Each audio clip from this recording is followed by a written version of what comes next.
Dia 217, Juízes, capítulo 19. Naquele tempo não havia rei em Israel. Havia um homem da tribo de Levi que morava em lugares remotos da região montanhosa de Efraim. Um dia ele tomou para si uma jovem de Belém, do território de Judá, para ser sua concubina. Mas a mulher foi infiel e acabou voltando para Belém de Judá, para a casa do seu pai, ficando lá durante 4 meses. O marido resolveu partir para lá, levando um criado e 2 jumentos, com a intenção de reconquistar o afeto dela, desejando que voltasse com ele. Quando ele chegou, a mulher fez que ele entrasse na casa do seu pai e o apresentou ao seu pai, que mostrou grande satisfação. Assim, insistiu com ele que se hospedasse ali por algum tempo. Ele aceitou e assim permaneceram com eles 3 dias. Comeram, beberam e dormiram ali. No 4º dia, já estavam de pé bem cedo e o levita estava pronto para partir, mas o pai da moça insistiu com o genro: "Coma alguma coisa antes de ir e você se fortalecerá." O genro cedeu e os 2 se assentaram e comeram e beberam juntos. Depois o sogro pediu: "Peço que fique aqui ainda esta noite e se alegre o seu coração." O homem, porém, levantou-se para partir, e foi preciso o sogro insistir para que o levita acabasse passando a noite ali. No 5º dia, levantou-se de madrugada para a viagem, mas o sogro tornou a insistir: "Vamos comer, espere até a tarde." Outra vez a viagem foi adiada e eles comeram juntos. Então, quando o hóspede começou os preparativos finais para partir com a mulher e o criado, o hospedeiro tornou a pedir que ficasse, dizendo: "Veja, o dia está acabando, já é quase noite. Passe aqui a noite para que o seu coração se alegre. Amanhã de madrugada vocês poderão ir para casa." Mas, desta vez, o homem estava mesmo decidido a partir, sem passar mais uma noite ali. Partiram e conseguiram chegar perto da cidade de Jebus, isto é, Jerusalém. Ele, os 2 animais de carga aparelhados e sua concubina. Estando já perto de Jebus e como já era quase noite, disse o servo ao seu senhor: "Está muito tarde para continuar viajando. Vamos parar nesta cidade dos Jezebus e passar noite aqui." "Não," respondeu seu senhor, "não vamos ficar numa cidade estrangeira. O povo dali não pertence a Israel. Vamos continuar e passar a noite em Gibeá." E acrescentou: "Venha, vamos procurar chegar a Gibeá ou a Ramá e passar a noite num desses lugares." E continuaram a sua viagem. Ao pôr do sol, eles estavam chegando a Gibeá, cidade pertencente à tribo de Benjamim.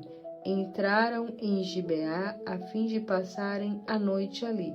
Eles ficaram na praça da cidade, mas ninguém os convidou para passar a noite em sua casa.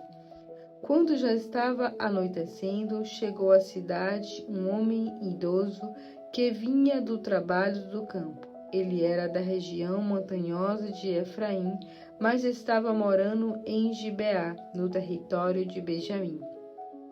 Passando pela praça e vendo o viajante ali, perguntou: "Para onde você vai e de onde você vem?" Vamos indo de Belém de Judá para a nossa casa," respondeu o levita. "Moro na distante região montanhosa de Efraim." Fui a Belém de Judá e agora estou voltando para minha casa. Aqui ninguém ofereceu alojamento para nós. Nós, os servos, temos suprimentos para nós e para os animais. Temos pão e vinho para mim, para a sua serva e para o jovem que vem conosco. Não temos falta de nada. E o homem idoso disse: Paz seja com você. Você é bem-vindo na minha casa. Terá tudo o que for preciso. Não passe a noite aqui na praça. Ele voltou, levou todos à sua casa e deu patos aos animais. Depois de lavarem os pés, comeram e beberam. Juntamente, quando estavam no melhor da refeição e se alegraram, alguns homens, filhos de Belial, cercaram a casa. Batendo a porta, gritaram para o velho dono da casa: Traga para fora o homem que está aí. Queremos abusar dele.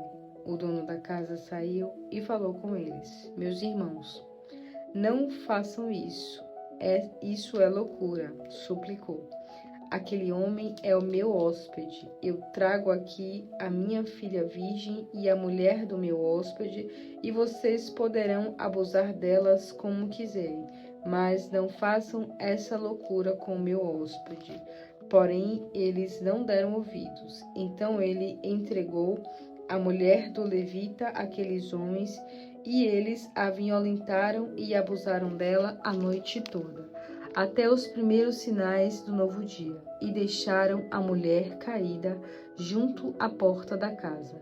Ali ficou largada até clarear o dia. Quando o marido se levantou de manhã e abriu a porta da casa e saiu para prosseguir a viagem, viu que a mulher, sua concubina, estava caída à porta da casa, com as mãos na soleira da porta. Ele disse: Mulher, levante-se, vamos embora. Mas não obteve resposta. Então o levita ajeitou o corpo dela sobre um dos jumentos e recomeçou a viagem para sua casa. Chegando em casa, pegou uma faca e cortou o corpo de sua concubina em 12 partes. Depois, mandou uma parte para cada tribo de Israel. Os israelitas ficaram revoltados quando souberam o que tinha acontecido. Todos da nação de Israel que viram isso reagiram fortemente contra o crime horroroso praticado por aqueles homens de Benjamim e exclamavam: Nunca se viu coisa tão horrível desde que Israel saiu do Egito. Pensem, temos de fazer alguma coisa.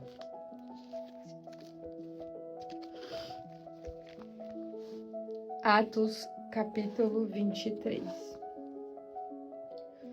Paulo olhou fixamente para o sinédrio e depois disse: Irmãos, eu tenho cumprido o meu dever diante de Deus, com toda a boa consciência até o dia de hoje. Diante disso, o sumo sacerdote Ananias ordenou aos que estavam perto de Paulo que dessem uma bofetada na boca. Então Paulo disse a eles: Deus ferirá você, parede branqueada. Vamos lá repetir que eu não entendi. Paulo olhou fixamente para o sinédrio e depois disse: Irmãos, eu tenho cumprido o meu dever diante de Deus, com toda a boa consciência até o dia de hoje. Diante disso, o sumo sacerdote Ananias ordenou aos que estavam perto de Paulo que lhe dessem uma bofetada na boca. Então Paulo disse a ele: Deus ferirá você, parede branqueada. Que espécie de juiz você é? Quando você mesmo quebra a lei, mandando me bater desta forma? Os que estavam perto de Paulo disseram a ele: Você ousa insultar o sumo sacerdote de Deus desta maneira? Eu não sabia que ele era o sumo sacerdote, irmão, respondeu Paulo, porque Escrituras dizem: nunca ofenda uma das autoridades do seu povo. Paulo sabia que alguns deles eram saduceus e outros fariseus. Então ele gritou: Irmãos, sou fariseu como todos os meus antepassados, e estou sendo julgado hoje aqui porque creio na ressurreição dos mortos. Isto dividiu a assembleia e houve uma violenta discussão entre os fariseus e os saduceus. Pois os saduceus dizem que não há ressurreição, nem anjos, nem mesmo espírito. Mas os fariseus creem em tudo isso. Então levantou-se um grande alvoroço. Alguns dos mestres da lei, que eram fariseus, saltaram no meio para dizer que Paulo tinha toda a razão. Nós não vemos nada errado neste homem, gritavam. Quem sabe se algum espírito ou um anjo falou a ele. A gritaria aumentava cada vez mais e os homens de ambos os lados se empurravam e puxavam Paulo para cá e para lá. Finalmente, o comandante, com medo de que eles despedaçassem o apóstolo, mandou que os soldados retirassem Paulo à força do meio deles e os levassem de volta para a fortaleza. Na noite seguinte, o Senhor apareceu ao lado de Paulo e disse: Tenham coragem, Paulo. Assim como você testemunhou o meu respeito ao povo de Jerusalém, você também deve testemunhar em Roma. No outro dia, pela manhã, os judeus tramaram uma conspiração e juraram que não comeriam nem beberiam enquanto não matassem Paulo.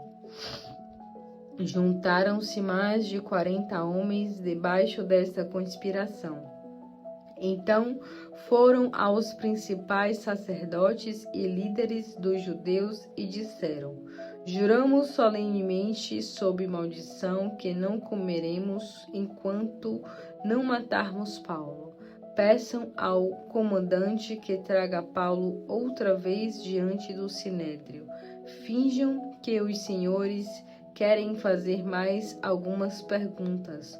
Nós estamos prontos para matá-lo no caminho. Mas o sobrinho de Paulo, filho de sua irmã, ficou sabendo do plano deles e foi à fortaleza contar tudo a Paulo. Este chamou um dos centuriões e disse: Leve este rapaz ao comandante. Ele tem algo importante para contar-lhe. Assim, ele o levou ao comandante. Então o centurião disse: O preso Paulo me chamou e me pediu que trouxesse este jovem ao senhor para contar-lhe algo. O comandante pegou o rapaz pela mão, levou-o à parte e perguntou: O que é que você quer me contar? Amanhã, disse ele, os judeus planejam pedir ao Senhor que leve Paulo diante do sinédrio novamente, fingindo que querem obter mais algumas informações a respeito dele. Mas não acredite nisso. Há mais de 40 homens escondidos ao longo da estrada, preparando uma emboscada para Paulo. Eles juraram não comer nem beber enquanto não o matarem. Eles já estão lá esperando que o Senhor atenda ao pedido deles. Não deixe ninguém saber que você me contou isso, disse o comandante ao jovem quando ele partiu. Então o comandante chamou 2 dos seus centuriões e ordenou: Preparem um destacamento de 200 soldados para partirem para Cesareia hoje às 9 horas da noite. Levem 200 lanceiros e 70 homens de cavalaria. Entreguem a Paulo um cavalo para montar e levem o acusado em segurança ao governador Félix. Então o comandante escreveu esta carta ao governador Cláudio Lisias: ao excelentíssimo governador Félix, saudações. Este homem foi preso pelos judeus e quase foi morto. Aí enviei o soldado para salvá-lo, porque soube que era cidadão romano. Depois foi levado ao sinédrio deles para tentar descobrir por que o acusavam. Logo descobri que era algo a respeito das crenças judaicas, nada então digno da prisão ou de morte. Mas quando fui informado de uma conspiração para matar o acusado, decidi mandar Paulo a Vossa Excelência, e direi aos acusadores dele que levem suas denúncias à sua presença. Assim, naquela noite, conforme foi ordenado, os soldados levaram Paulo para Antípatre. Eles voltaram à fortaleza no dia seguinte, deixando Paulo com a cavalaria para ir até Cesárea, onde apresentaram Paulo e a carta do governador. O governador leu e perguntou a Paulo de onde ele era. Ele foi informado que Paulo era de Cilícia. Bem, eu ouvirei o seu caso quando chegarem os seus acusadores, disse-lhe o governador, e ordenou que mantivesse Paulo na prisão do palácio de Herodes. Jeremias 34. Esta mensagem Jeremias recebeu do Senhor quando Nabucodonosor, rei da Babilônia, com seu exército composto de soldados de todos os reinos que ele havia reunido sob o seu comando, estava lutando contra Jerusalém e as cidades de Judá. Assim diz o Senhor, o Deus de Israel: vá dizer a Zedequias, rei de Judá: assim diz o Senhor: entregarei esta cidade nas mãos de Nabucodonosor, rei da Babilônia. Ele queimará Jerusalém de alto a baixo. Você não conseguirá escapar, será preso, levado perante Nabucodonosor. Com seus próprios olhos você verá o rei, e ele falará com você face a face. Depois disso, será levado como escravo para a Babilônia. Mas escute bem a promessa do Senhor, ó Zedequias, rei de Judá. Assim diz o Senhor a seu respeito: o Senhor diz que você não morrerá na guerra, mas em paz entre o seu povo. Eles queimarão incenso perfumado em sua memória, como fizeram aos antigos reis de Israel. O povo vai chorar por você e lamentar: ah, morreu o nosso rei. Eu mesmo decretei isso, diz o Senhor. Assim Jeremias entregou todas essas palavras a Zedequias, rei de Judá, em Jerusalém. Naquela ocasião, o exército do rei da Babilônia estava atacando Jerusalém. Laquis e Azeca, as únicas cidades protegidas por muros que os babilônios ainda não haviam conquistado. Esta é a mensagem que o Senhor deu a Jeremias depois que o rei Zedequias concedeu a liberdade a todos os escravos de Jerusalém, fazendo um acordo com o povo. Ele tinha mandado todas as pessoas que possuíssem escravos ou escravas israelitas darem liberdades aos seus patrícios. Ninguém podia mais possuir escravos israelitas. As autoridades e todo o povo obedeceram à ordem do rei, libertando os escravos sem exigir pagamento algum pela liberdade. Mas pouco tempo depois mudaram de ideia e voltaram a escravizar homens e mulheres. Então o Senhor dirigiu a seguinte mensagem a Jeremias, dizendo: assim diz o Senhor, Deus de Israel: fiz uma aliança com os seus antepassados quando os tirei da escravidão no Egito. Eu disse: quando vocês comprarem um servo israelita, devem devolver-lhe sua liberdade depois de 6 anos de trabalho, sem exigir qualquer pagamento por isso. Mas os seus antepassados não quiseram me obedecer, nem me deram atenção. Há pouco tempo vocês começaram a agir da maneira certa, dando liberdade aos escravos israelitas. Vocês prometeram solenemente no templo que leva o meu nome, que obedeceria a minha ordem. Mas agora vocês voltaram atrás, negaram suas promessas e obrigaram os servos a voltarem ao trabalho como escravos, depois de terem devolvido a cada um sua liberdade. Com isso, vocês mancharam meu nome. Por causa disso, assim diz o Senhor, vocês não me obedeceram, vocês não deram liberdade aos seus irmãos israelitas. Por isso, vou dar liberdade à espada, à fome e à doença, para destruírem todos vocês. Vocês servirão de exemplo, um triste exemplo, a todos os povos da terra. Entregarei os homens que violaram a minha aliança e não cumpriram os termos da minha aliança, que fizeram na minha presença, quando cortaram um bezerro ao meio, separaram suas metades e caminharam entre elas. Como aconteceu com o bezerro, acontecerá com todos os que não cumprirem a aliança, sejam eles líderes de Judá, oficiais do palácio real, os sacerdotes e todo o povo da terra que andou entre as partes do bezerro. Eu os entregarei aos seus inimigos que os querem matar. Depois de mortos, eu darei seus corpos como alimentos para as aves e para os animais selvagens. Entregarei Zedequias, rei de Judá, e os seus líderes nas mãos dos seus inimigos, que os querem matar, e do exército da Babilônia, que se retiraram de Jerusalém, para que ainda querem matar Zedequias. Eu mesmo darei ordem aos exércitos da Babilônia, diz o Senhor, e eles voltarão a atacar Jerusalém, conquistarão a cidade e depois queimarão Jerusalém de alto a baixo.